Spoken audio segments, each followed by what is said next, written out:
Hi everyone, and welcome back to Tipsy Tuesdays. Today's episode is all about working from home.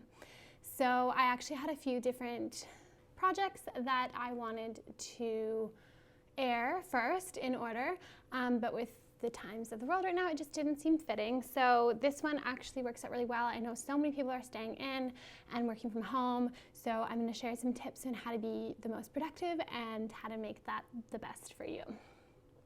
But before we start,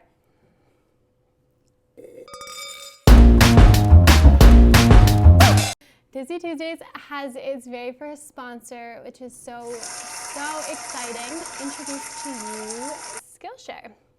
So Skillshare is an online database of a whole bunch of courses, anything ranging from photography, baking, digital marketing, graphic design. There's so many courses. I'm actually going to give you a little peek into Skillshare here. And what they're offering is any of my listeners, followers, 2 months free of Skillshare to access to all the classes, which is so amazing. So you can use the link, it'll be in the descriptions here. Use the link and go there and claim your 2 months free of Skillshare. You can cancel anytime, but if you do decide to continue after, the membership is super affordable for all the content that they're sharing with you. So use this time and get some education, watch some cool videos, and learn a few things. So here, I'm just going to show you the back end, what it looks like when you log in. So you can go up to browse and you can see all the different ones here: animation, creative writing, film and video, all the way web development, productivity, and lifestyle too. They even have leadership courses, management courses. So it's really beneficial. You can find something for everyone, honestly. And then down here, it's just going to show like recommended based on the things that you have showed interest in and different recommendations going through. So many there. There's different workshops that happen too on set dates, so you can sign up for workshops. But yeah, it's super awesome. So just so much really good content there. So that's Skillshare. You can use the link in the description here, sign up and get your 2 months free. So thank you, Skillshare, for being our very first sponsor. Cheers to that. Okay, so Tipsy Tuesdays, episode 5, working from home. So staying on track when you're working from home, how do we do it? I've been working from home for a little while now, and I've kind of found what works for me. So I'm gonna give you my 10 best tips for working from home, and you can take those and adapt them to what works best for you. So, number 1, the first thing that I think is super important from working from home is creating a morning routine. I used to wake up, get my coffee, and answer emails in bed, and then I would just go down a rabbit hole of social media and all these things, emails, and I wasted so much time. So creating a morning routine has been really great for me to setting my body up, knowing, okay, it's time to work. We're finished our morning routine. Okay, I get up, I drink some water, I make coffee or drink coffee if it's already made for me, which is great. And then I do a little bit of reading. So this can be something as small as 10 pages, 10 minutes, 20 pages, 20 minutes. Set a number that you can do and then follow it up by some movement. So I like to do some yoga or go for a little walk. More realistically, it's yoga because I'm not leaving the house that early in the morning. And then just get moving. So then when this routine is done, my body knows, yep, we're ready for work. So that's great. Some people's morning routine might be jumping up and getting in the shower. It can be getting dressed. For me, I like to work in my lounge clothes. I like to chill out. So jumping in the shower and getting dressed is not my idea of a good time. So just find a morning routine that works for you and tweak it. And you'll find that once you're done your morning routine, you're so much more on than just getting up and being like, okay, I have to work now. Tip number 2 is setting a schedule. So this can be whatever works for you. I think you should find out, or maybe you already know, when you're most productive during the day. For myself, it's in the morning. I don't like doing evening work. I know a lot of my photographer friends are late night editors, late night workers, so that can be your schedule, and that's okay. Find out when you're most productive and work your schedule around that. My schedule this year was to be done work by the time Tanner gets home. So ideally 4 o'clock, 4:30, but if he's not home till 5, as soon as he walks in, I know, okay, I'm done work for the day. That really helps set boundaries for me. I found if I didn't do that, I was working till dinner time. I wasn't eating properly. I wasn't having that schedule. So really enforcing those boundaries has been what's really worked for me. So set a time. But if you want to work late into the night, you can break up your schedule. You can do all these things that helps you be the most productive, because working from home is a perk and you get to create that schedule. So that's amazing. Now, I do obviously have some exceptions in the evenings. I'll do some phone consults if that's what works for clients, or Skype reveals, but I just try and make that no more than 1 day a week where I'm breaking that scheduled routine, because that is my boundary. That's what I want to be doing. Okay, tip number 3. If you share a space with someone, set some ground rules. So this can be, I need from 9 a.m. to 11 a.m. completely on my own to be focused, to do all these things. Or it can be, when this door is closed, I need to be left alone. Just setting those boundaries if you're sharing a workspace with someone, so that you can both be productive, you can both get your stuff done without stepping on each other's toes. Little questions like, oh, what are we gonna do for dinner? Or what time are you going to the gym? Are great, but if you're in the zone, those can easily pull you out and get you super distracted. So just setting those boundaries, setting those ground rules is amazing. Number 4, scheduled breaks. So this is really, really important. I actually set a timer for 60 minutes, and every 60 minutes I'm getting up and doing something or switching tasks. So for me, 60 minutes is when I'm the most productive. I find when that 60-minute timer goes off, if I'm still feeling really into what it is I'm doing, great, I'll get up, move around, and then jump back into it. But sometimes at that 60-minute mark, I've already trailed off and I'm not being productive. So that's my time to switch tasks. If I was editing before, I would switch to emails at this time.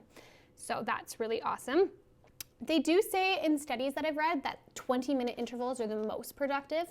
So if that's what works for you, break it down into smaller amounts. For me, I know that once I'm diving into something, I'm not stopping until I get to a certain point. So when that timer goes off, I get out of my chair, I stretch, I move around, I take that break, and then I decide if I want to jump back into that task or start a new task when I go back to it. Tip number 5. It relates closely to the last one that I just talked about, the scheduled breaks. This one is leaving the house. So in my ideal routine where life is back to normal, I go to boot camp during the middle of the day. I choose to have that middle of the day break where I'm leaving the house, I'm going to boot camp, complete checkout of the mental. I'm not thinking about my business, I'm not thinking about photography.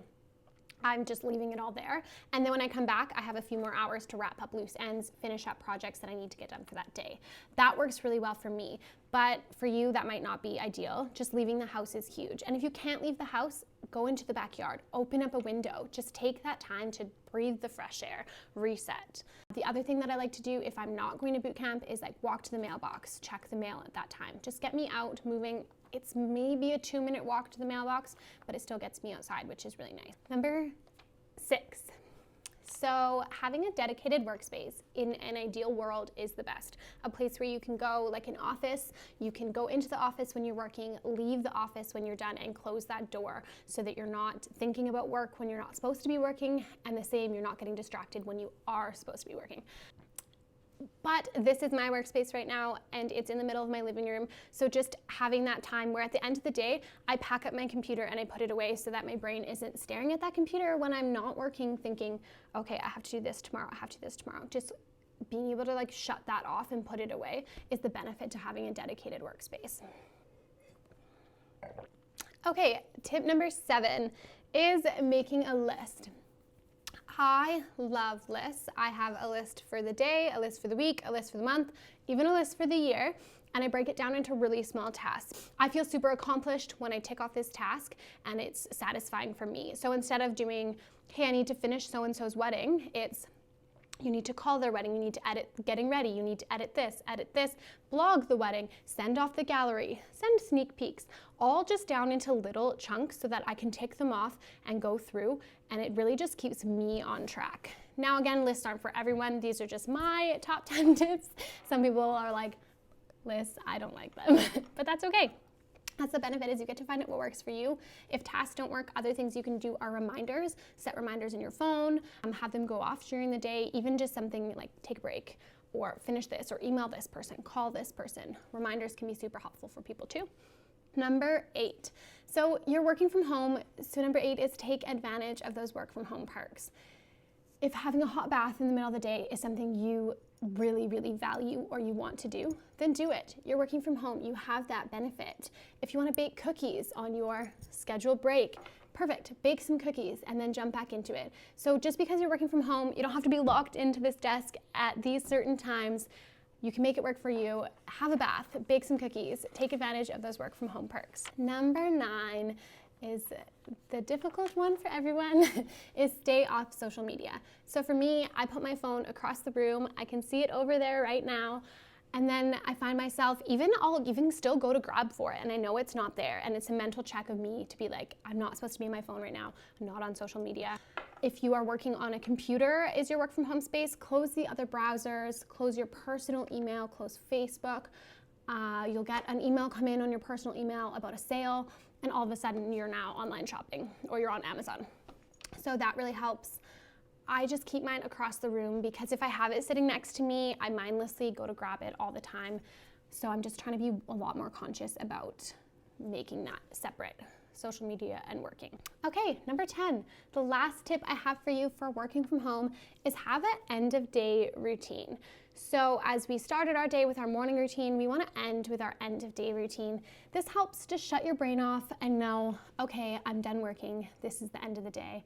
Now that can be something as simple as packing up your computer and putting it away. It can be changing a playlist, starting a podcast, going for a walk again, getting outside. Whatever it is to you that signifies, okay, I'm done work, I can turn this off and I can get back into your space. Because working from home, you are in your office, you are in your home, and just creating those mental boundaries really help. When I first started working from home, I had no boundaries. I worked all the time and I couldn't turn it off. I'd have trouble sleeping because in my head I was still going through, okay, I need to do this, I need to do this, I need to do this. So just having that end of day routine, putting things away, cleaning things up. Something as simple as making yourself a cup of tea, starting dinner, putting your stuff away, putting on a playlist, going outside, changing. If you need to change, I was in my work clothes, now I'm gonna get into my gym clothes or my couch clothes. Do whatever it needs to be just to make sure that you are turning off and ending. Well, that is what I have for you for work from home tips. Hopefully you found that helpful.